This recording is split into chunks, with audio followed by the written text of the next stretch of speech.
Hello Israel, it's Red Planet again with another video.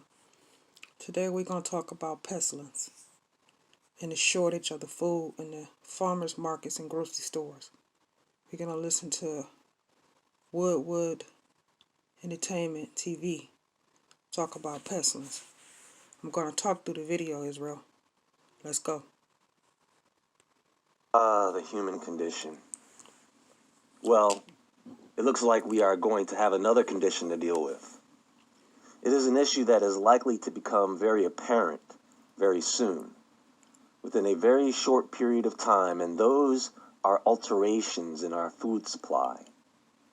You know, there was an article published by The Guardian. Millions of farm animals culled as U.S. food supply chain chokes up. COVID-related slaughterhouse shutdowns in the U.S. are leading to fears of COVID-19 has done a lot of, coronavirus has done a lot of hurt on people's pockets and in their livelihood, Israel. Would be a good idea to stock up on some food and water while you can.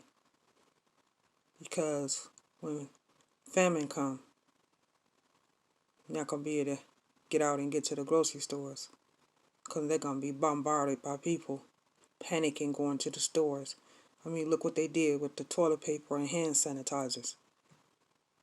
Food is going to be worse, Israel. My advice is to stock up on food and water while you can.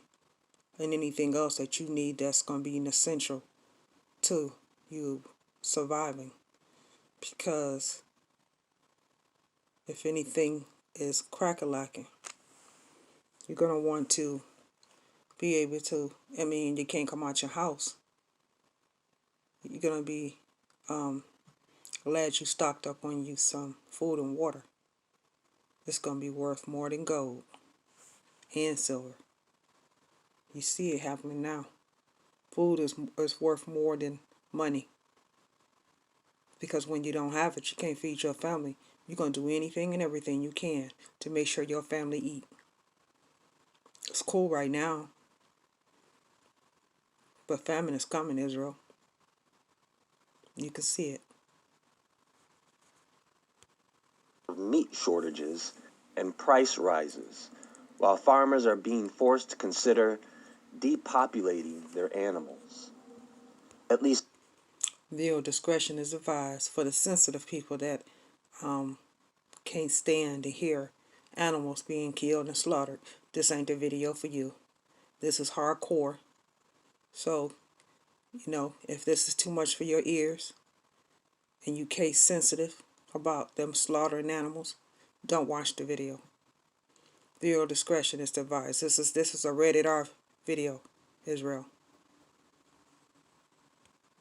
2 million animals have already reportedly been culled on farm, and that number is expected to rise. Approved methods for slaughtering poultry include slow suffocation by covering them with foam, or by shutting off the ventilation into the barns. Foaming means covering hens with a layer of foam that blocks their airways, gradually suffocating them over several minutes. Ventilation shutdown, meanwhile, although described by the AVMA as not preferred, is one of the cruelest but cheapest options, said Garcias. Shutting down broiler chicken house ventilation. So what he's saying is they pretty much slaughtering, killing the animals because they can't take them to the slaughterhouse because nobody's buying the food. No one has any money, like it was back in March, to go to the grocery store and get food. People are dependent on places where they can get food. Not going to the grocery store because of the pandemic, Israel. So their farmers are having to kill off their animals. And the animals can be on the farm only for a certain length of time before they have to destroy them. Because they can't get rid of it. Can't send it to these packing houses. Because of the pandemic, they don't have the workers. Because people are too afraid to come to work, thinking they're going to get sick. Systems means animals die of organ failure due to overheating as temperatures quickly rise. On Sunday, Tyson chairman John Tyson warned in a blog post that it's going to get bad, Israel. It's going to get really bad. A type famine that you ain't never seen before. Excuse me. And so many people are going to be hungry. And they're going to do anything and everything they can to feed their families. Even take from you. in addition to meat shortages, this is a serious food waste issue. Farmers across the nation simply will not have anywhere to sell their livestock to be processed. Wouldn't it be safe to just go to the farmers and these dairy places and these people that have crops and just strictly buy from them in bulks where you can store it up for your family? You know, can your food. Get you some mason jars and can your food. Even if you can pretty much can anything. You can can candy. I've seen people can candy. So I know you can can meat. You got to think what you can do for your family, Israel. If you can candy, if you can milk, you can pretty much can anything. And another thing, you can get some seeds and grow your own food. There's going to be a whole lot of people going to become vegetarians. Even those who don't like vegetables are going to like vegetables because you can grow your vegetables in your home. You can grow them outside your home. They have indoor and outdoor seeds. You can grow them in the wilderness. You can grow your seeds pretty much anywhere. As long as you got sunlight and water, they'll grow. Got to think about that, Israel, because it's going to get bad. It's damn near there now, but 100 times worse. They're going to get to a point where people are going to eat each other. And you're going to be dinner. And you just is. I mean, it's not a laughing matter, but if you ain't prepared, you're going to be dinner. When they could have fed the nation, millions of animals, chickens, pigs, and cattle, will be depopulated because of the closure of our processing facilities. The food supply chain is breaking. So as you can see, ladies and gentlemen, we have a bit of an issue. Look at that, Israel. You can tell the food is getting short. There used to be a time where every hour was stacked full of food. And then another thing, you don't know how much food they have in the back that's stored that they may have to get rid of or put it out there to sell to you. They ain't gonna care as long as they can make a buck. Put it out there to be sold. They don't care about the expiration date. They'll just change it. Something to think about, Israel. I'm getting short on food. That's what they're trying to tell you. Food is getting real short. You may not see it in the grocery stores right now, but it's coming. It's on its way. Pestilence is next. Already happened. Famine is next. Famine is next, Israel. And it's going to be 100 times worse. You know how people panic when they hear something bad come along.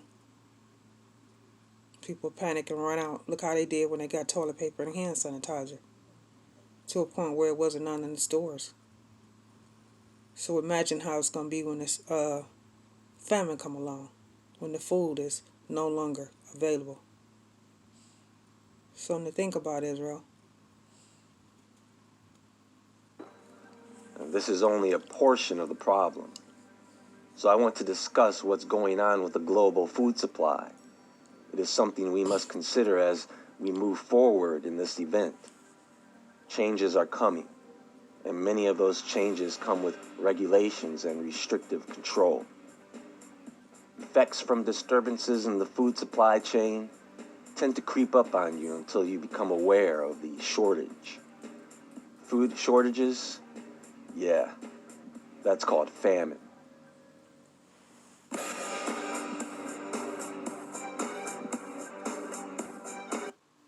And eating. And the food supply chain. In this These packing places and farmers, they're getting rid of a lot of food and it's not being televised. They're not telling you how much of a amount of food that they have to get rid of and they have to destroy because they can't sell it. People are not buying it. Stores only can take so much. See, they were getting rid of a large amount of it when businesses were booming and schools were booming because they can give it to the school.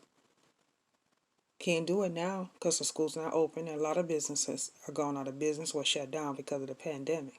So you think about how much food is being wasted that can be given to the poor or be given to people that lost their jobs, that don't have food. You have to think about that, Israel.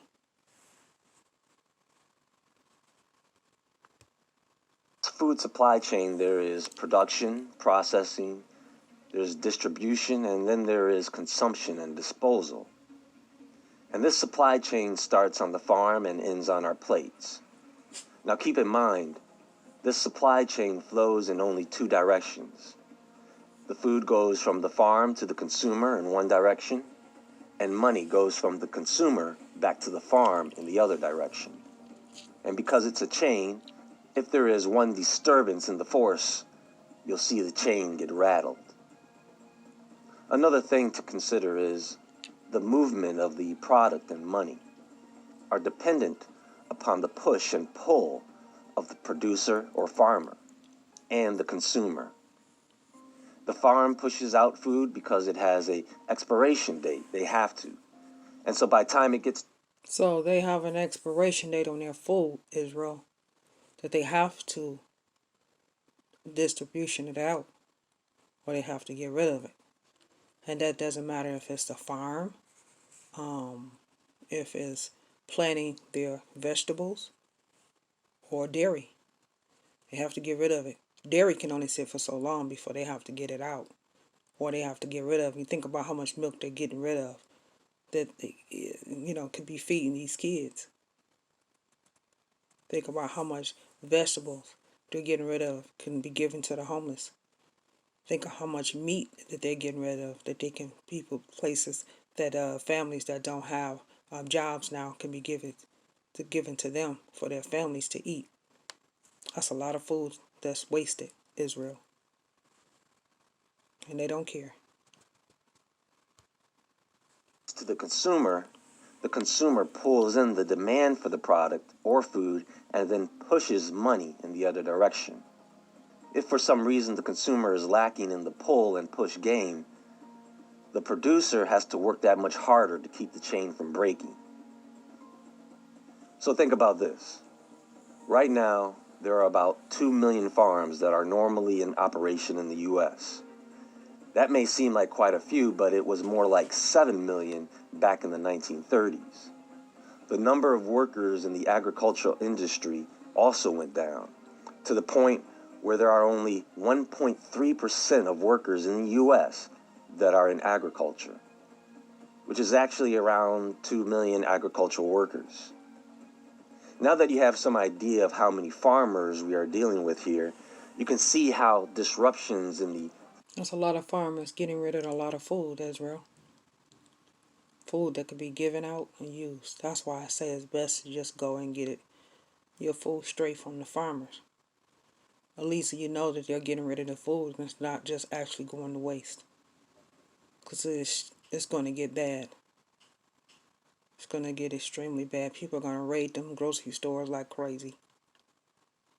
Look what they did to the toilet paper, hand sanitizer. But it's going to be 100 times worse. And once that food is gone and the store is shut down, only thing is left is you.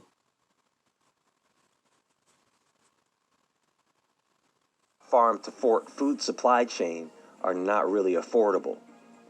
So, since the outbreak, we have had a significant pull of money from the food service industry. Restaurants and many places that serve food are not, and so farmers feel the pull of money from that. At the same time, there are disruptions in the logistics and distribution, so now farmers are also having a hard time getting their products out. Farmers that raise livestock, dairy farmers, are truly facing a horrible outcome in the fact that it's become difficult to move their animals to slaughter. There was an article in the Detroit Free Press. It's hard for them to move it to the slaughters because they don't have no workers. You ain't got no workers. You get your business. The slaughter places can't stay open if you don't have a slaughters to slaughter the food, to be able to get it out to the stores. That's what he's trying to say, Israel. And you have a lot of farmers. So think how much food that they're wasting and just getting rid of. They could be feeding these families that's hungry. COVID-19 brings uncertainty for farmers and food suppliers.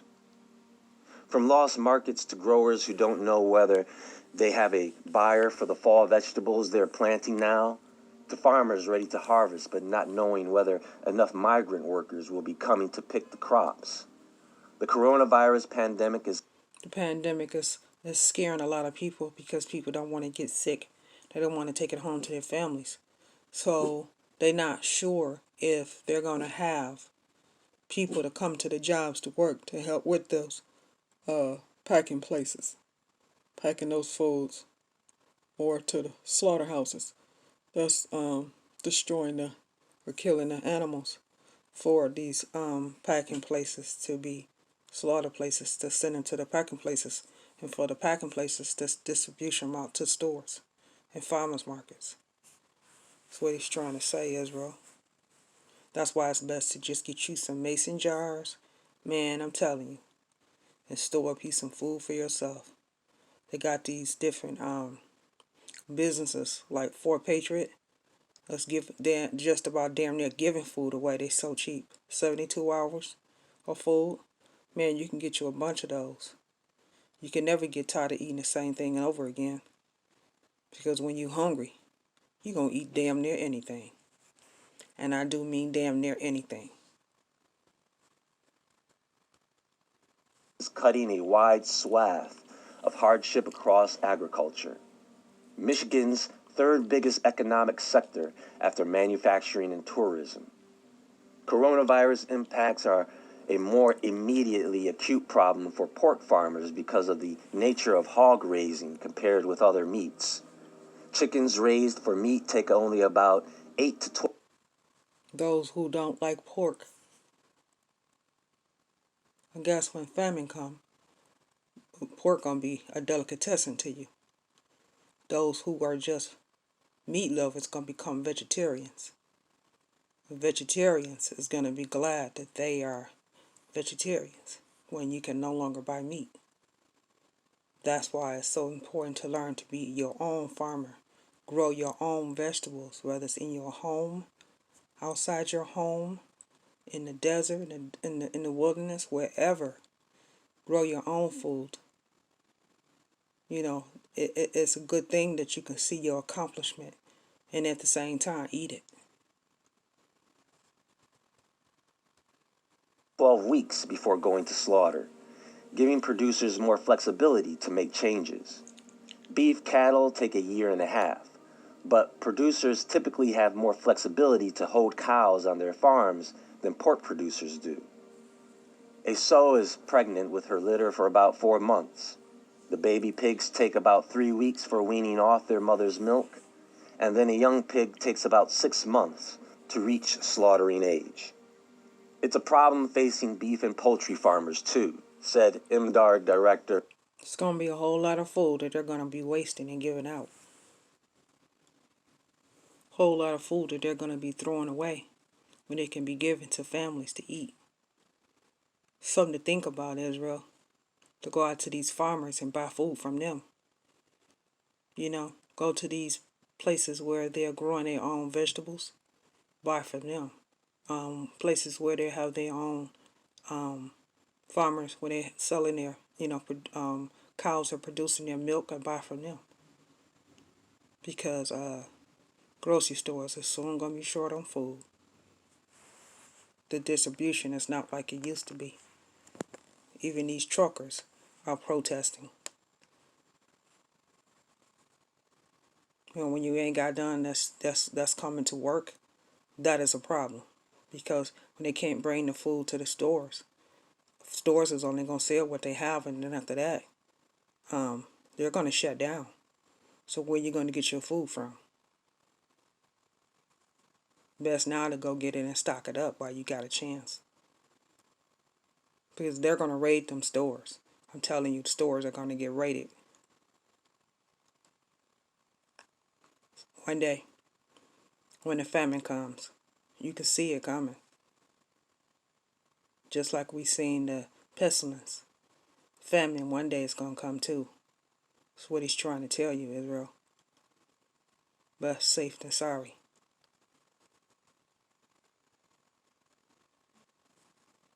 Gary McDowell. Gary McDowell, director of the Michigan Department of Agriculture and Rural Development. You're going to have to dispose of these animals, one way or another, he said. If the slaughterhouse can't take them, the farmer can't continue to hold on to the animals they can't sell. We're not there yet, but it could be fairly soon. It could really become a problem. So what they do is they destroy them if they can't sell them. They destroy them, Israel. And you think about all that. I mean, you can go and buy I'm assuming livestock when you out in the wilderness. Get your own stuff, your own animals, you know? That way when famine come, you got food, Israel. Problem. And what this means is that farmers raising livestock have been in some cases forced to cull the livestock because they simply can't get their animals to slaughter and processed. They can't afford to feed the animals over an extended period of time, and some animals, if they are not... When you think about how many animals they have to have a lot of food for those cows or any other food that they have, pigs, chickens, to constantly eat throughout the whole day. They eat all day because they have to constantly produce milk twice a day, sometimes 3 times a day. All depends on how much milk they have to produce. So they have to eat. That cost. When you can't sell your cows, you can't get the food they need to keep them fed, Israel. Something that we don't think about. We just go to the grocery store. We actually just buy the food. We don't care how the farmers are suffering. We just think about the food that we're gonna buy when we go to the grocery store.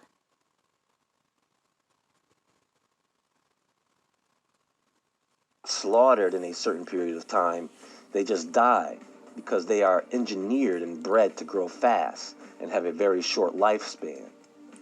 Animals are just being disposed of. It's not like they are being fed to people, no.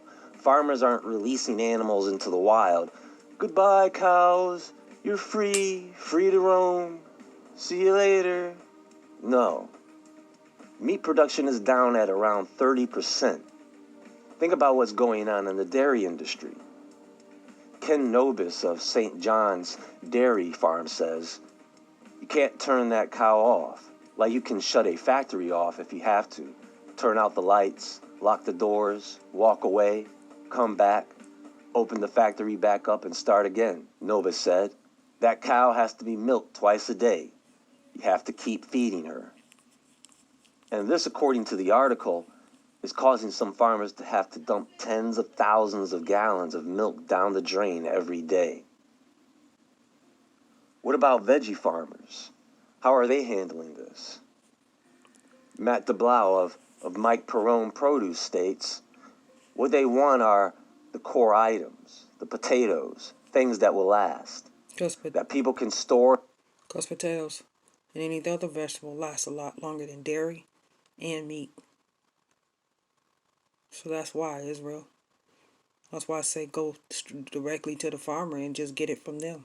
I'm sure they'll sell it to you for a price. And you can get it in bulks. Because it's best to have enough than not enough to feed your family. You can do it a whole lot of, a whole hundred different ways you can cook potatoes, vegetables, if you're a vegetarian. A lot of people are going to become vegetarians. Because when famine comes, you ain't going to give a damn what the food is. Long as you can, long as you can feed it to your family. You're not going to care what it is. Because a hungry person he's not gonna pick and choose what he like and what he don't like. He's just gonna eat it. And will eat every day, he said. The scary part is the future. What's going to happen in coming months? The retail side.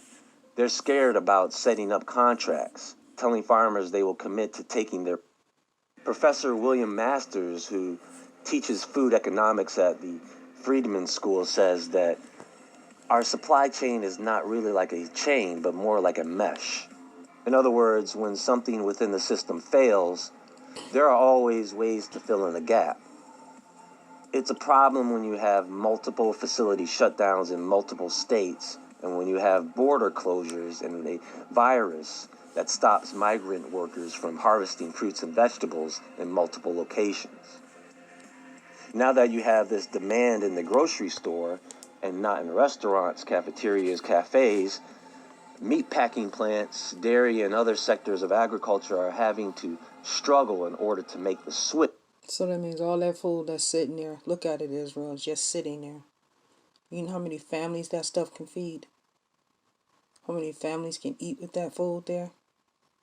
If you were just all just giving it away, instead of just sitting there, rotting, getting old, it could be used, Israel. That's a lot of food there. A lot of water. You have so many people that's hungry, that's unemployed, not working. That could feed a lot of people. Look at that food, Israel. Switch from bulk deliveries to those venues to retail grocery. Not to mention that many people have now a loss of income and can't afford to purchase a lot of the foods they would normally buy. See, what they want to do is they want to make a buck off of all that. They want to just give it away because they're not making money off of it. But if they was making money off of it, it wouldn't be in their warehouse, sitting there rotting. That can be given to some families to eat. Feed them for a week or two. Maybe even two if they're lucky.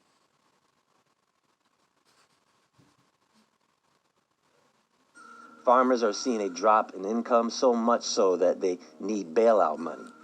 I think the Trump administration plans to provide $19 billion in relief to farmers and food banks.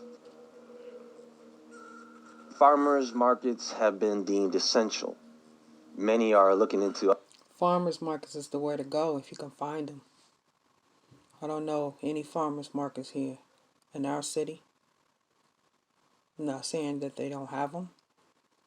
But farmers markets is the way to go, Israel. Because you can get a lot of vegetables and anything else that they have displayed and canned it, or give it to a family that don't have food. They have families, they have kids. Yeah, that's good food there, fresh food, because they're getting it straight from the warehouse. So they get it straight from the farmers. So that is good food to eat right there. Look at all that good fresh vegetables and fruit. I don't know about them selling meat, but I know they sell fruits and vegetables. And sometimes dairy. Sometimes drinks, water. It's where to go, Israel. Because when famine come, they're not going to be out selling fruits and vegetables. Trust me on that. So it's best to get it now. Why is, you got farmers markets willing to open their farmers market and sell it. Other methods of moving their products, such as using home delivery. Some states are encouraging purchasing from your local producers and investing in community-supported agriculture. The problem for farmers is they don't know what's going to happen a few months down the line and are debating whether or not if they should bother even planting or growing certain crops. This is where we are at right now with our food supply. You can tell in these grocery stores that foods are getting short on the shelf. Food don't even look the same anymore, Israel. Seems like it's just sitting there. It's not the same. And them shelves are getting shorter and shorter on stock on food. And the prices are steady going up to a point where you may have 5 or 6 bags, 7 if you're lucky, of food because the prices went up because of the shortage of food.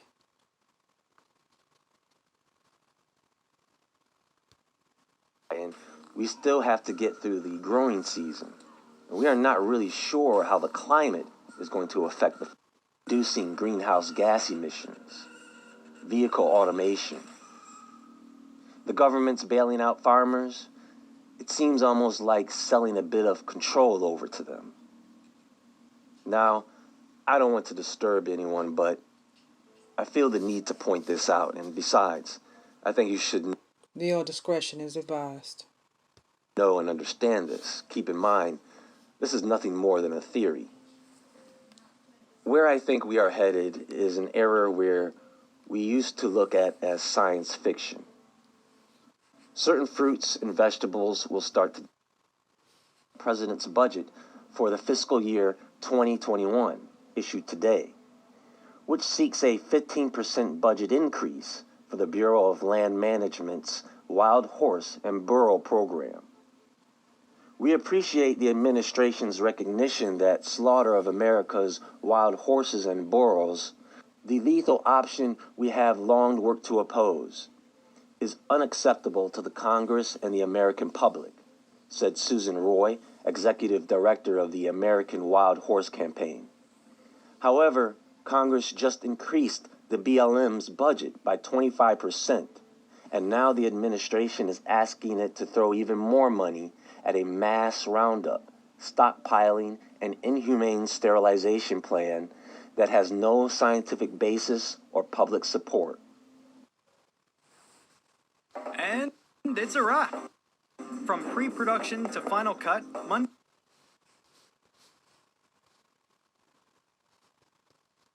Monday.com got you covered. Manage your production team in one place. So apparently, folks, there are horses running wild all over the place. It's Planet of the Horses, and they must be stopped. I mean, are you kidding me? Why are they culling wild horses? Sterilization, yeah, that's a great idea. And it doesn't stop there, ladies and gentlemen. There are all types of wild animals being culled by different governments around the world.